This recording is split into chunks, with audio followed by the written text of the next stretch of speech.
মা ক'ত আছা তুমি? ভিন্দুৱে ফোন কৰিছে। তই কথা পাতচোন, মই কাম এটা কৰি আছোঁ, হাত ধুই গৈছোঁ। মা তুমি কিয় বুজা নাই? ভিন্দুৱে কৈছে যে বহুত জৰুৰী কথা ক'ব লগা আছে তোমাক, সোনকালে আহা তুমি। সেইদৰে নিৰ্মালীয়ে কোৱা শুনি সবিতাৰ বুকুখন ধপধপাবলৈ ধৰিছিল। কি এনেকুৱা কথা আছেনো যে কেৱল মুখে ক'ব? তেতিয়া লৰালৰিকৈ হাত ধুই আহি সবিতাই কপা কপা মাতেৰে ক'লে, হেল্ল'। ইটো মূৰৰ পৰা ফোনত যিবোৰ কথা শুনিলে সবিতাৰ মুখৰ ৰং নোহোৱা হৈ পৰিছিল। নিৰ্মালীয়ে একো বুজি পোৱা নাছিল। ফোন থোৱাৰ লগে লগে তাই সবিতাক সুধিলে, মাক কি হ'ল বাইদেউৰ? সকলো ঠিকে ঠাকে আছেনে? সকলো ভালেই। তই এটা কাম কৰ, দেউতালৈ এটা ফোন কৰ আৰু ঘৰলৈ সোনকালে মাতি দে। বাইদেউৰ ঘৰলৈ যাব লাগিব। এই বুলি কৈ সবিতা ৰন্ধা বঢ়া কৰিবৰ বাবে পাকঘৰলৈ গ'ল। কিন্তু কামত তাইৰ এতিয়া মন বহা নাছিল।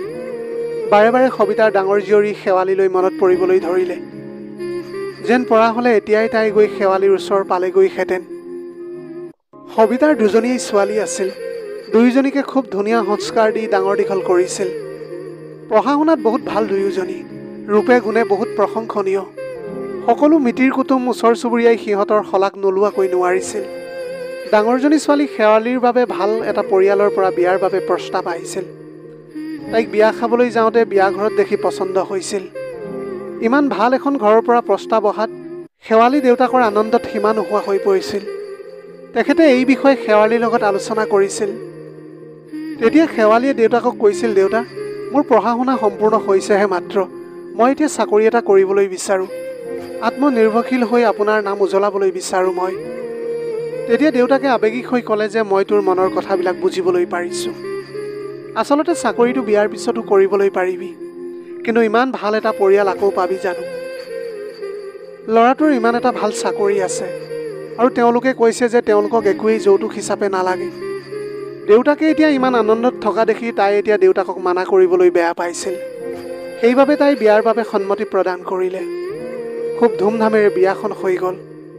বিয়াৰ অলপ দিনৰ পিছত যেতিয়া শেৱালি ঘৰত থাকিবৰ বাবে আহিছিল, তেতিয়া তাইৰ মাকে অনুভৱ কৰিলে যে শেৱালিয়ে সকলোৰে লগতে হাঁহি মাতি কথা পাতি থাকে, কিন্তু যেতিয়া অকলে থাকে মন মাৰি থাকে। নতুন কইনাৰ যি সৌন্দৰ্যতা তাইৰ চেহেৰাত দেখিবলৈ পোৱা নাছিল। প্ৰথমতে সবিতাই ভাবিছিল যে বিয়াখন হৈ গৈছেহে, সেইবাবে ভাগৰ মৰা নাই চাগে তাইৰ। কিন্তু এসপ্তাহমান পাৰ হৈ যোৱাৰ পিছতো তাই বেছিকৈ মন মাৰি উদাস হৈ ক্ৰমান্বয়ে মৌন হৈ পৰা দেখিবলৈ পাইছিল। সবিতাৰ এতিয়া বহুত চিন্তা হ'বলৈ ধৰিছিল। তাই ৰৈ থাকিব নোৱাৰিলে। এদিন আবেলি শেৱালিৰ দেউতাক আৰু ভনীয়েক ঘৰত নথকাৰ সুযোগ লৈ শেৱালিক বহুত আদৰেৰে সুধিবলৈ ধৰিলে, কিয় তই এইদৰে সদায় মন মাৰি থাকিবলৈ লৈছ? তেতিয়া শেৱালিয়ে এটা মিচিকে হাঁহি মাৰি লাহেকৈ ক'লে, তোমালৈ বহুত মনত পৰি থাকে, সেইবাবেহে। তেতিয়া সবিতাই ক'লে যে মই তোমাৰ মা হয়, গতিকে মোৰ আগত আৰু মিছা কথা কৈ একো লাভ নাই।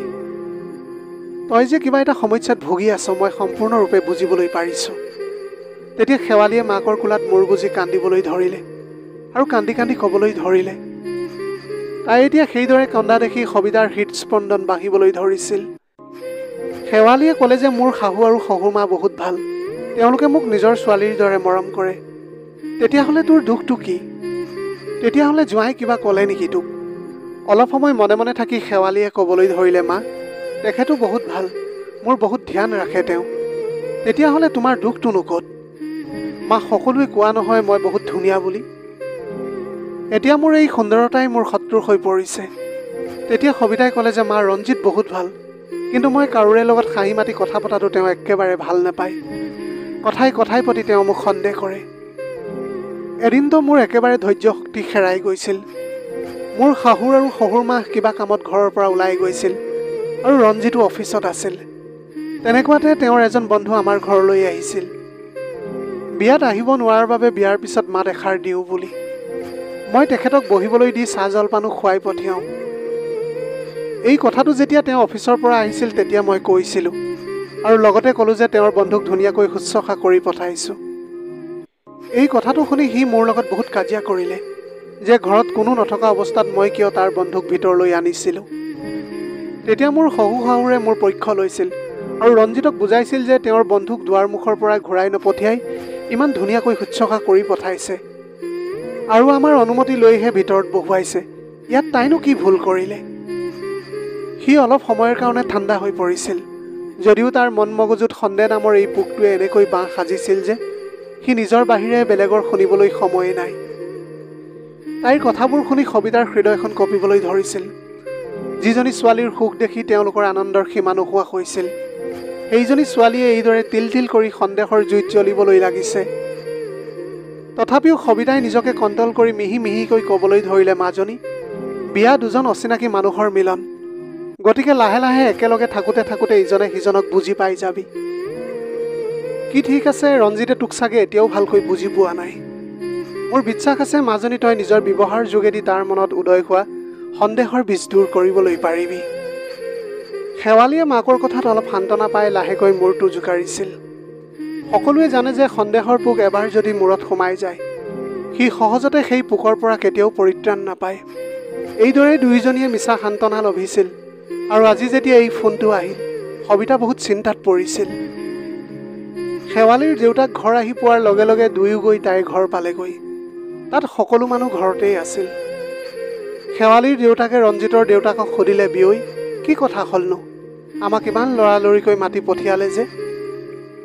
ৰঞ্জিতৰ দেউতাকে এতিয়া একো উত্তৰ নিদি তলমূৰ কৰি জুপুকা লাগি বহি থাকিল। একো উত্তৰ নোপোৱাত এইবাৰ ৰঞ্জিতক সুধিলে, আচলতে কথাটো কি? ৰঞ্জিতে তেতিয়া খঙেৰে শহুৰেকক ক'লে, মই শেৱালীৰ লগত আৰু থাকিবলৈ নোৱাৰোঁ, মোক এতিয়া ডিভ'ৰ্চ লাগে। এইটো কথা শুনাৰ লগে লগে শেৱালীৰ মাক দেউতাকৰ ভৰিৰ তলৰ মাটি খহি যোৱা যেন অনুভৱ হ'ল। অলপ ধৈৰ্য ধৰি তেখেতে আকৌ সুধিলে, ডিভ'ৰ্চ দিয়াৰ কাৰণটোনো কি? তেতিয়া ৰঞ্জিতে ক'লে, এইটো কথা আপুনি আপোনাৰ মৰমৰ জীয়েকক সোধক। তেখেতে ভাবিছিল কিবা সৰু সুৰা কাজিয়া লাগিছিল চাগে। তাৰ পাছত তেখেতে আকৌ হাতযোৰ কৰি ক'লে, জোঁৱাই, শেৱালীয়ে যদি কিবা ভুল কৰিছে আমাক কোৱা, আমি বুজাম তাইক। মই এতিয়া একো বুজিব আৰু শুনিব নিবিচাৰোঁ। আপুনি আপোনাৰ ছোৱালীজনীক লৈ যাবলৈ পাৰে। এতিয়া আৰু মই তাইৰ লগত একেবাৰে থাকিবলৈ নোৱাৰোঁ। নিৰাশ হৈ দুয়ো মাক দেউতাক শেৱালীৰ ৰুমলৈ সোমাই গৈছিল। এতিয়া দুয়ো নিৰাশ হৈ শেৱালীৰ ৰুমলৈ সোমাই গৈছিল আৰু তাই দুমহীয়া সন্তানটো কোলাত লৈ শান্ত মনে বহি আছিল। তাইক এইদৰে দেখি মাকে সুৰ সুৰাই কান্দিবলৈ ধৰিছিল। কালি আবেলি ৰঞ্জিতৰ কেইজনমান বন্ধু ল'ৰা আমাৰ ঘৰলৈ আহিছিল। সেই বন্ধুকেইজনৰ মাজত সেইদিনা মই চাহ জলপান খুৱাই পঠিওৱা বন্ধুজনো আহিছিল। গোটেইকেইজন বন্ধুৱে পাৰ্টি লাগে বুলি চিঞৰ বাখৰ কৰিবলৈ ধৰিছিল। তেতিয়া সেই বন্ধুজনে সকলোৰে আগত হাঁহি মাৰি ক'লে যে ৰঞ্জিতৰ ল'ৰা মানে আমাৰ সকলোৰে ল'ৰা, আজি এইটো পাৰ্টি মোৰ ফালৰ পৰাই দিম। এই কথাষাৰ কোৱাৰ লগে লগে ৰঞ্জিতৰ সন্মানত লাগিল। বন্ধু কেইজন যোৱাৰ পিছত তেখেতে মোৰ লগত কাজিয়া কৰিবলৈ ধৰিছিল। তেওঁ এতিয়া ক'বলৈ ধৰিলে যে মোৰ চৰিত্ৰটো বেয়া হেনো। এতিয়া মোৰ আত্মসন্মানত লগাকৈ বহুত অশ্লীল ভাষাৰে মোক গালি গালাজ পাৰিবলৈ ধৰিছিল। তাৰ সন্তানৰ পাৰ্টি তাৰ বন্ধুৱে কিয় দিব? তাৰ পাছত শহুৰ দেউতা শাহুমাই আমি বহুত বুজালোঁ, কিন্তু তেওঁৰ সন্দেহটো ইমানেই গভীৰ স্তৰলৈ নামি গৈছে যে কাৰোৰে কথা শুনিবলৈ তেওঁৰ এতিয়া সময়েই নাই। সন্দেহে এতিয়া ইমানেই গভীৰভাৱে শিপাইছিল যে মোৰ চৰিত্ৰত ধৰি বিভিন্ন অকথ্য কথা শুনাইছে মোক। দেউতা এগৰাকী নাৰীয়ে সকলো অত্যাচাৰ নীৰৱে সহ্য কৰিবলৈ পাৰে, কিন্তু চৰিত্ৰৰ ওপৰত কালিমা সানিলে কেতিয়াও সহ্য কৰিবলৈ নোৱাৰে। ইয়াৰ অৰ্থ এইটোৱেই নহ'বনে বাৰু? চৰিত্ৰ বেয়া মানে মাক দেউতাকৰ সংস্কাৰটোৱেই বেয়া। সি গোটেই ৰাতিটো গালি পাৰিছে আৰু মোৰ লগত নাথাকে মোক ডিভ'ৰ্চ দিম বুলি ধমকি দিছে। দেউতা, মই এই মানুহটোৰ লগত বহুত সকলো প্ৰকাৰে চেষ্টা কৰিলোঁ, বুজাইও চালোঁ, একেলগে থাকিব পাৰিম বুলি ভাবিছিলোঁ, কিন্তু এতিয়া দেখিছোঁ দেউতা মই নোৱাৰিম আৰু। মোৰ ধৈৰ্য আৰু সহ্য শক্তি একেবাৰে নোহোৱা হৈ গৈছে। এতিয়া ময়ো সিদ্ধান্ত লৈছোঁ যে এনেকুৱা কথাই প্ৰতি সন্দেহবাদী মানুহৰ লগত মই আৰু বাস নকৰোঁ। মই মোৰ ল'ৰাটোৰ সৈতে অকলেই থাকিম। দেউতা, আপুনি মোক লগ দিবনে? শেৱালীৰ দেউতাকে তাইৰ মূৰত হাত ফুৰাই ক'লে যে মাজনী, মই সদায় আত্মসন্মানেৰে তোমাক জীয়াই থাকিবলৈ শিকাইছিলোঁ, গতিকে মই কিয় তোমাক লগ নিদিম? সমাজৰ ভয়ত মই তিল তিলকৈ তোমাৰ জীৱনটো ধ্বংস হ'বলৈ দিম নেকি? যদি মই আগতেই গম পালোহেঁতেন তেতিয়া কেতিয়াও ইমান ঠেক মানসিকতাৰ এই ফাল্টু ল'ৰাটোৰ লগত থাকিবলৈ নিদিলোহেঁতেন। যোৱা মাজনী, নিজৰ কাপোৰ কানিবিলাক পেক কৰি লোৱা। ৰঞ্জিতে এতিয়া নিজৰ ভুলবিলাক উপলব্ধি কৰিবলৈ পাৰিছিল নে নাই নাজানো, কিন্তু শেৱালী ওলাই যোৱাৰ পিছৰে পৰা সি একেবাৰে মৌন হৈ পৰিছিল।